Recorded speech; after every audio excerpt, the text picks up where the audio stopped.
Hello, I'm Dr. David Rubin. I'm Professor of Medicine and Co-Director of the Inflammatory Bowel Disease Center at the University of Chicago Medicine. Welcome to this webinar discussing ulcerative colitis, progress towards better management.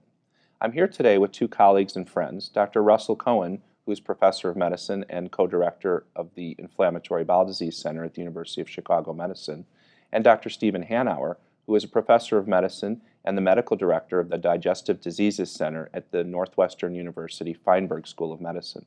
We're here today for a webinar on ulcerative colitis, progress towards better disease management, and we'll be discussing questions that have been previously posted online. So, gentlemen, let's talk first about newly diagnosed ulcerative colitis. Recognizing that many people who watch this program are experienced, share some pearls. What are some of the errors that occur, or perhaps what would we want our colleagues in primary care even to understand about ulcerative colitis, and how can we improve earlier diagnosis? Well, for our colleagues in primary care, it's important to realize that the primary symptom of ulcerative colitis is rectal bleeding. And we know that colitis can have varied extents, anywhere from proctitis to extensive colitis. The symptoms beyond bleeding, diarrhea, or even constipation, are related to the extent of colitis. So we shouldn't be fooled about patients who present with, for instance, constipation and rectal bleeding, because they may actually have proctitis and the constipation related to that. It's pretty easy, on the other hand, in patients who present with diarrhea and rectal bleeding, because most of them are going to have more extensive disease. So I think that we need to recognize that the extent of disease is going to determine whether the stools are looser or whether they're actually constipated. I think that's valuable, and the fact that patients are often young when they're diagnosed. I find that primary care physicians or gynecologists or school nurses or whomever are often thinking it must be hemorrhoids, maybe it's just a nervous stomach, but they don't go the extra step. So let's talk a little bit more about what our gastroenterology colleagues face. Is a flexible sigmoidoscopy sufficient to make the diagnosis when you have somebody new with ulcerative colitis, Russ? Well, I think many times it is, especially if it's one that's done in the office. You have the appropriate history. You've made sure the patient doesn't have an infection in the stool, particularly C. diff. You may get a family history that may or may not have a similar type of disease. Make sure they're not on NSAIDs. But nevertheless, if you do a flexible sigmoidoscopy, ulcerative colitis, as you know, is typically circumferential, continuous. It starts in the rectum and moves proximally.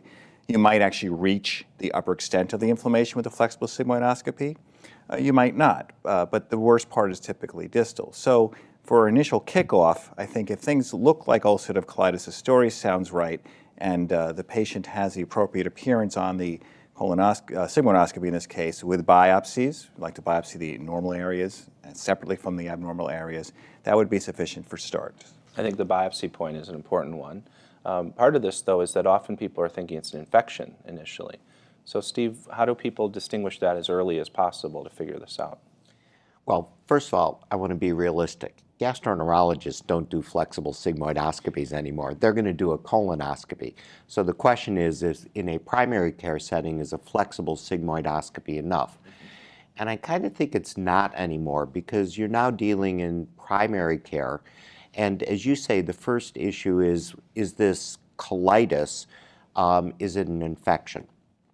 Well, we discriminate infections from chronic inflammation on the basis of architectural changes. Acute inflammation is going to be seen in either ulcerative colitis or an infection, and sometimes even in ischemia you may see it early on.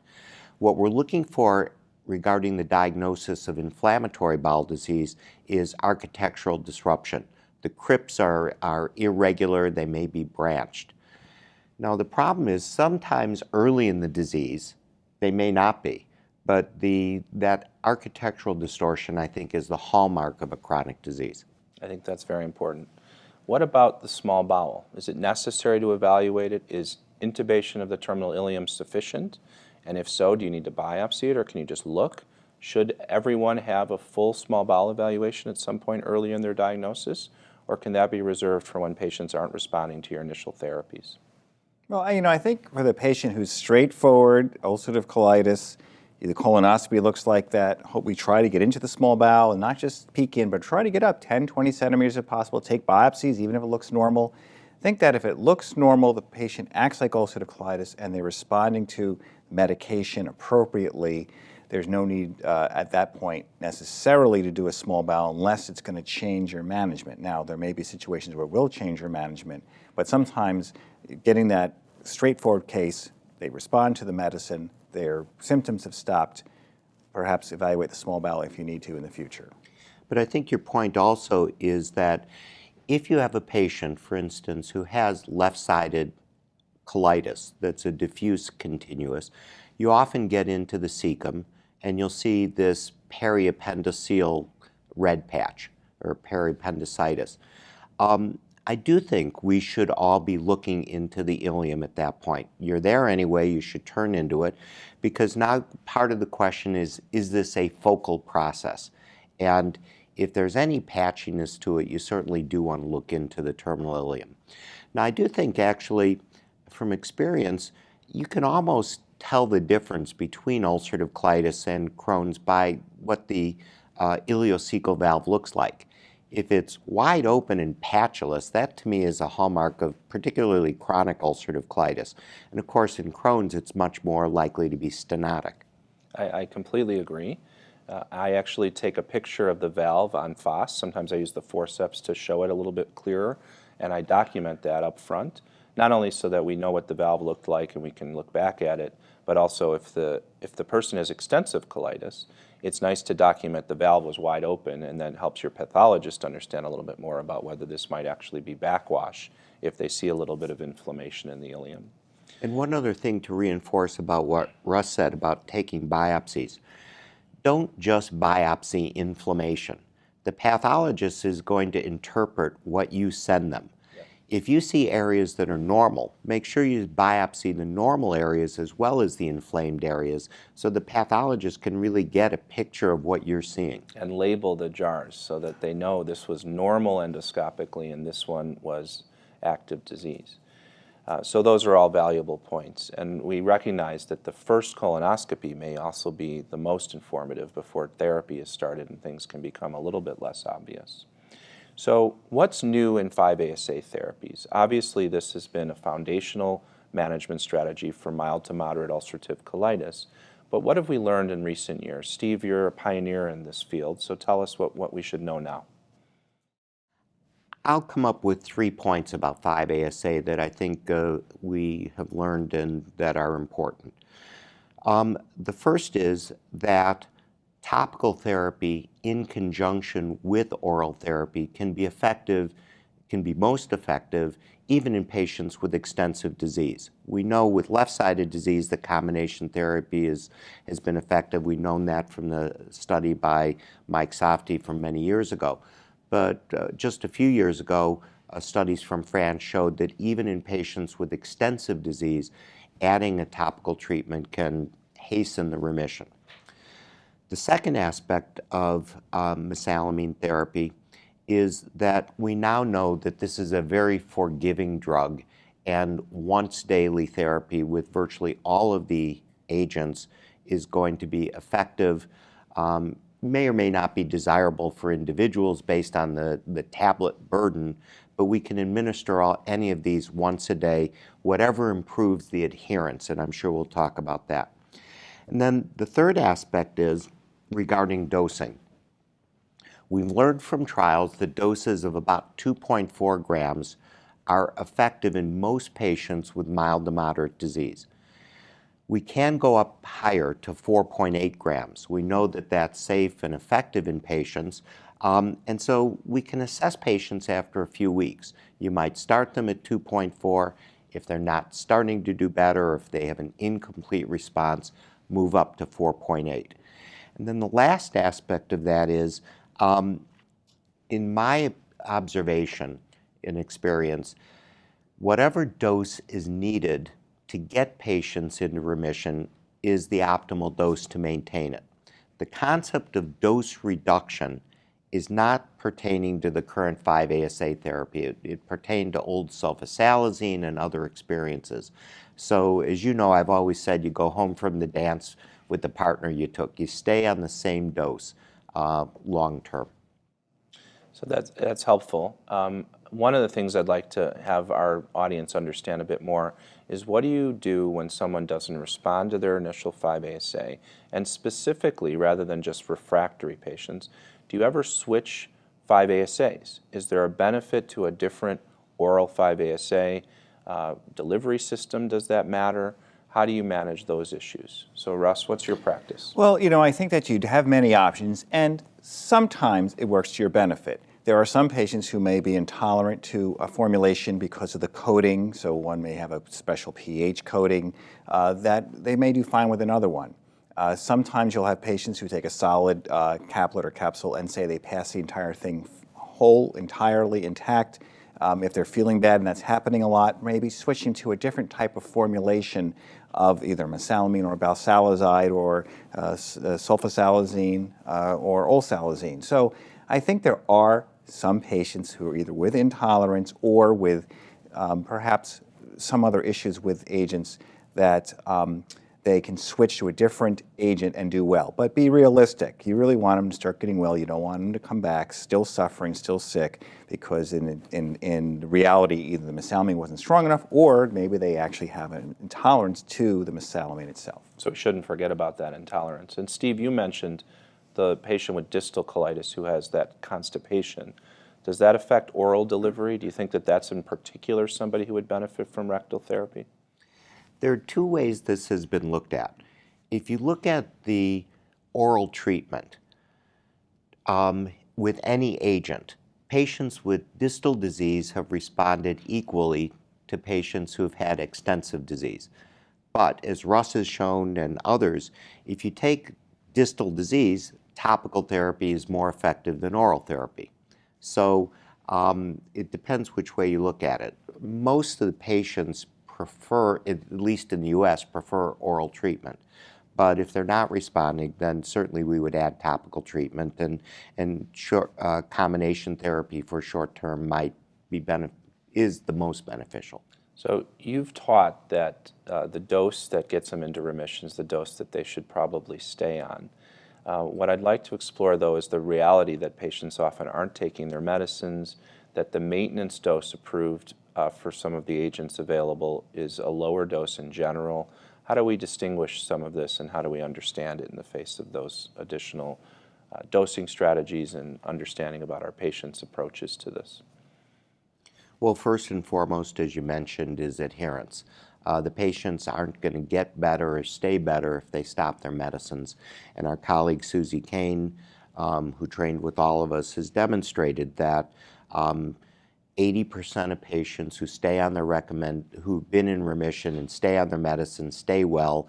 80% who lower their dose or stop it get sick again within the year.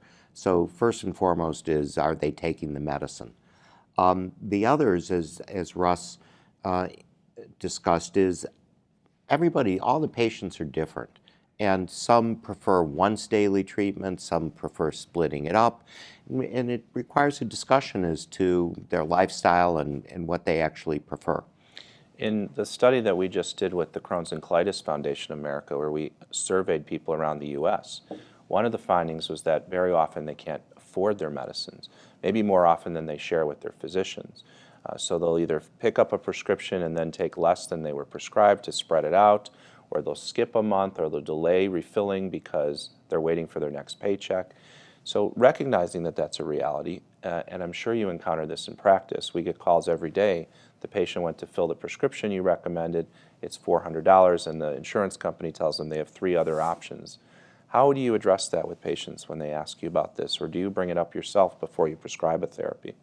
Well, I actually do. I find that many times patients may not know, and I may not know, what is best covered by their companies. And I tell them, well, if it turns out that something seems to cost you a lot, don't fill it, call my nurse, but find out from the pharmacist what are the better covered drugs. Typically, using one of those instead is helpful. Often, though, for patients, the cheapest choice is the sulfasalazine agent. Sulfasalazine works fine if the patient is not sulfur allergic. It's an excellent choice. However, you have to be careful about dose-related side effects. When you start them on the dose, you don't give them the full dose initially. You may give them, 2 pills and then 3 and then 4, work them up over a week or two to the full dose. Sometimes the generic medicines, believe it or not, are not cheaper than the branded. We've experienced that in some cases, not true with sulfasalazine. But I think that you want to work with the patients and say to them, I'm open to things. If they are doing well on one formulation and all of a sudden it becomes extremely expensive and they're well, they could probably switch to a different formulation and do just fine. And 2 other points to that. I think we are in a tough time now, and I very much agree with what Russ has said about insurance companies and, they have preferred agents. But fortunately, most of the companies that make these drugs do have some form of patient assistance programs, and those can be explored. And I just had a email the other day about a patient who couldn't afford the $500 or whatever for whichever formulation. And I went online and I Googled that drug and found discount coupons just on the internet for $40. So they could have saved, $440 just by doing a little bit more exploration. Brings me to another question that's a little bit related. So some of our patients have been faced with this situation where they've been on the same drug for a long time doing well. And they go to fill their prescription and suddenly either the drug isn't even there and there's a substitute, or they're told there's been a change in your insurance. Should we and our patients fight to keep them on the same 5-ASA? Is it not worth it? Is there no evidence to suggest that a stable patient will do well on any other 5-ASA? And what do we do about that?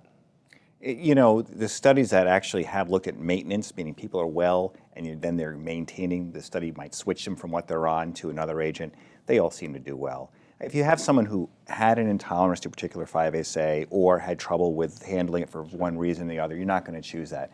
But I think that one of the least things to get very upset about is if it turns out that the mesalamine 5-ASA type agent that you were using is no longer available to you for a variety of reasons, you can probably switch to another one in most cases and do just fine. Although patients sometimes are nervous about that. They become very attached to their medicine that's worked for them. But I'd also emphasize, as I said earlier, I think one of the big issues is dose. And sometimes when they're substituted to another maintenance dose, they may end up receiving a lower dose of mesalamine, particularly if they're switched from a pure mesalamine to one of the conjugate drugs. That's a very good point. So let's move on to a different topic. Now, I think that was extremely helpful. Steroids. Steroids are still prescribed as, I think, the most frequently prescribed therapy for our patients who are newly diagnosed with both Crohn's disease and ulcerative colitis. We know why our colleagues do it, but the question I have for you both is, should they do it or should they abstain? In other words, should we have faith in our 5-ASA therapies to induce remission? And is there harm in 2 weeks of prednisone when they're making a new diagnosis of ulcerative colitis? Well, I think that, as many people know, prednisone is very enticing because it works fast, and for a naive patient, it usually works very, very well.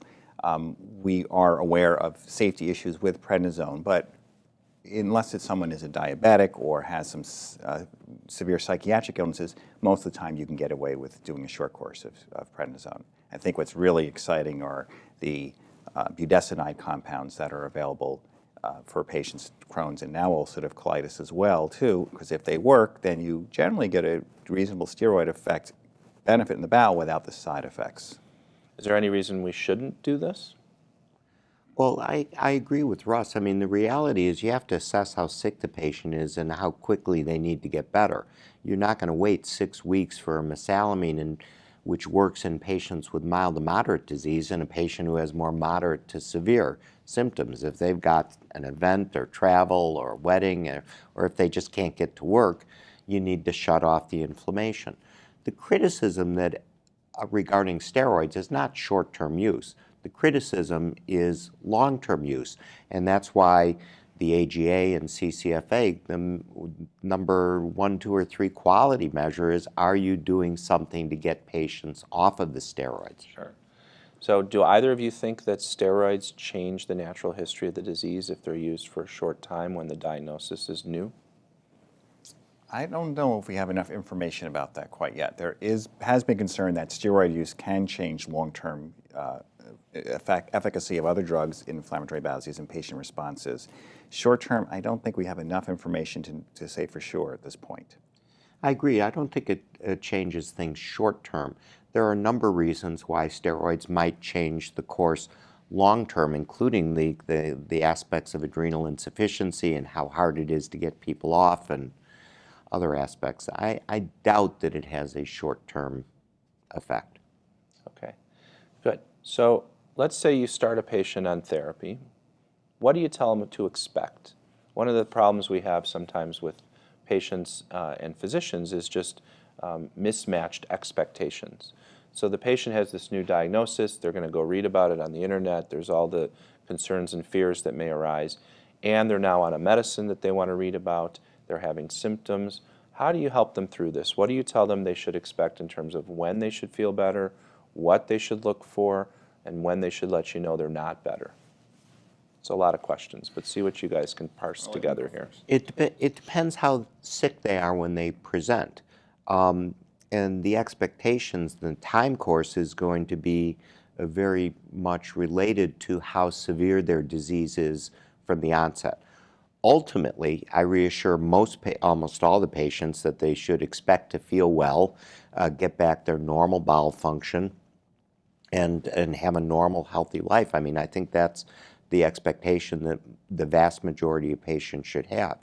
As far as the rapidity of how they're going to respond, it really depends on how sick they are and whatever discussion of the level of treatment. The patients are going to get better faster with a more potent agent, whether it's a steroid or an anti-TNF that we'll discuss later, than they are with a mesalamine therapy. So the punishment does fit the crime sometimes. I try to teach my patients up front what remission should mean, what that means to all of us, and that they shouldn't expect that overnight, but they shouldn't be getting worse. So if they're getting worse despite our therapy or because of it, we want to think about the allergy or the intolerance that Russ mentioned.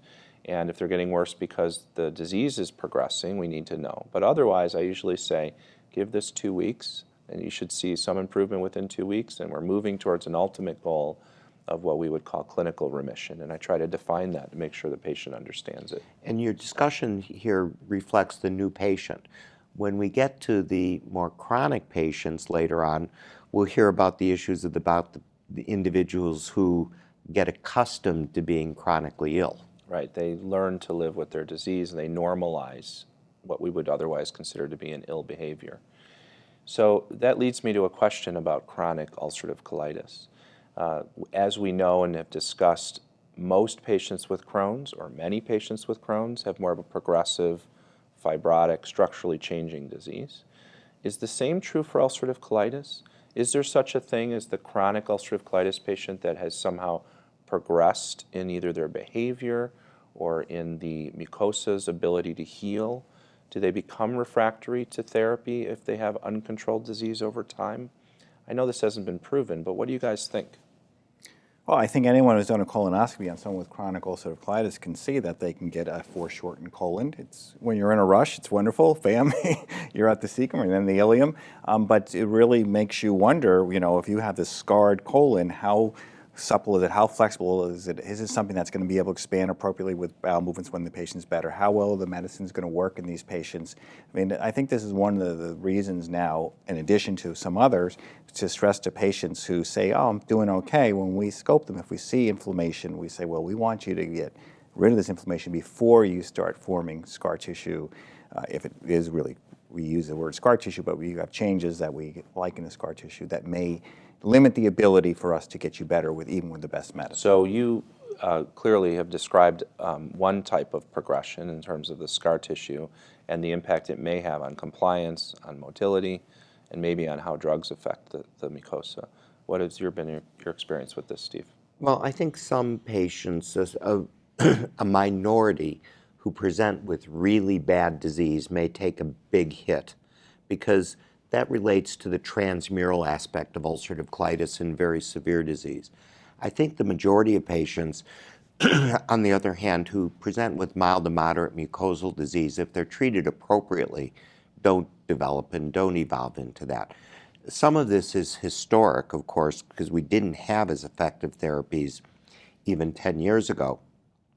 But I think, again, it also reflects how severe it was. If it was transmural, you're going to get some damage, as Russ alluded to. Yeah, you get that lead pipe colon from the old barium enemas that you see, and that's Which something I don't we see as too much anymore. I can say now that I've been around for a little while, and I don't see those colons as much anymore. My last question for you on this topic is, Steve, why do patients have left-sided disease versus pancolitis? It's the nature of ulcerative colitis. I mean, we're looking at this. I don't think anyone understands this right now. Why is Crohn's disease focal? It's its nature. We want to figure it out, right? It would be nice to know. Because it's relevant to the discussion. Some patients start with distal disease and will have progression to be more extensive disease. And that leads to our next topic, which is... And some people also regress. And some people, have but you know, usually, as you mentioned, what you see at the beginning is what you get. Some people, a small percentage or 30% maybe, progress, but we often also see it regress back to where it started in patients after some kind of infection or some other intervening event. And we've been now looking at that as a group, at our patients who have biopsies after a while that look normal in areas that were previously affected. So that's a great entrance into our next topic, which is a patient who is not responding to therapy. And one of the reasons, of course, is the disease has progressed or changed in some other way. So why don't we address that as our next topic?